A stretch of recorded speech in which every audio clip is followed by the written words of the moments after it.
c'est-à-dire f' est dérivable. Si la dérivée d'une fonction est dérivable, cela signifie que la fonction en elle-même est 2 fois dérivable. Donc, voilà, nous avons le système S ainsi que l'équation E. On demande dans un premier temps de démontrer que si le couple FG est solution de S, alors F et G sont 2 fois dérivables et vérifier l'équation E. Si dans le couple FG est solution de S, alors on aura F' égale à moins G,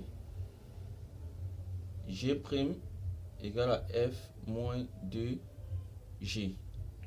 Ce qui entraîne que G égale à moins F' et F égale à G' plus 2G. Comme le couple FG est solution de ce système, alors naturellement F et G sont dérivables. Donc dire que G est dérivable, ça signifie encore que G c'est moins F'. Moins F' est dérivable. C'est-à-dire F' est dérivable. Si la dérivée d'une fonction est dérivable, cela signifie que la fonction en elle-même est 2 fois dérivable. De même, f est dérivable entraîne que f c'est quoi? G' plus 2g.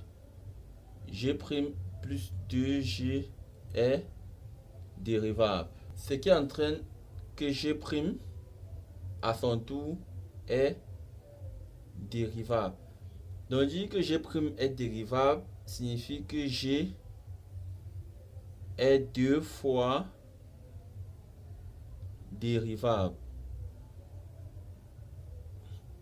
On va à présent montrer que f et g sont solutions de E. Donc partant d'ici, on va simplement remplacer f et g par leurs valeurs respectives. Donc ce système implique encore que g égale, ici je vais remplacer f par cette valeur-ci. Donc ici j'ai moins f', je remplace f par sa valeur qui est G' plus 2G. Ça c'est f, donc moins f'. Et ici f égale à G'. Je remplace G par sa valeur. G c'est moins f'. Je remplace donc G par moins f'. Ça c'est G. Et prime plus 2G. G c'est quoi? Moins f'. Ce qui implique donc ici, j'ai le moins qui va entrer ainsi que la dérivée. Donc j'ai G égale moins G', moins 2G'. Et ici j'ai f égale moins f', moins 2f'. Ce qui donne encore, j'envoie tous les termes au premier membre. J'ai G seconde plus 2G' plus G égale à 0. Et ici, j'envoie tous les termes également au premier membre. F seconde plus 2F' plus F égale à 0. Et on conclut donc que G est solution de E et F est également solution de E. À présent, on va résoudre l'équation E. L'équation E qui est U seconde plus 2U' plus U égale à 0. On va déterminer l'équation caractéristique de E qui est R carré plus 2R plus 1 égale à 0. Qui équivaut encore à dire que R plus 1 au carré égale à 0. Et ici, on a une racine double R0 égale à moins 1. Puisqu'on a une racine double R0, On rappelle que l'ensemble de solutions, c'est ax plus b exponentielle r0 x ab appartenant à r. Donc ici, la solution sera simplement, je peux l'appeler la fonction g de x égale à x plus b exponentielle r0, c'est moins exponentielle moins x a b appartenant à r. On demande ensuite que le primitif de la fonction h définie par h de x égale à 2 moins exponentielle moins x. Donc, je rappelle que nous avons trouvé l'ensemble des solutions j de x pour une équation différentielle e égale à ax plus b exponentielle de e moins x. Donc, on va se rendre compte que h de x est sur la forme de g de x avec a égale à moins 1 et b égale à 2. Donc, h est solution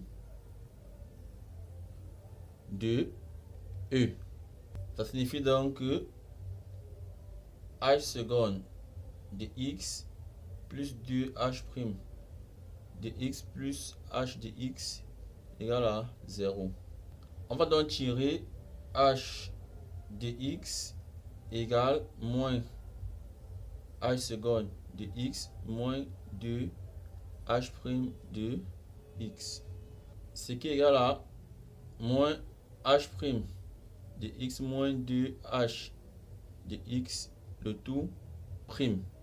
Si h de x est donc la dérivée de cette fonction, cela signifie que h de x égale à moins h' de x moins 2h de x est une primitive de h, parce que sa dérivée donne h.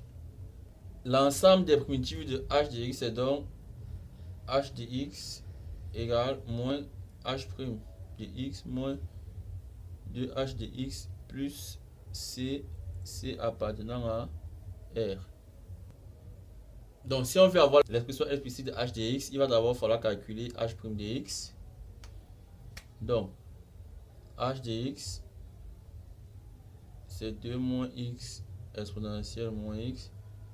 Donc h' de x, c'est la dérivée du premier terme qui est moins 1 fois le second terme plus le premier terme fois la dérivée du second terme qui est moins exponentielle moins x.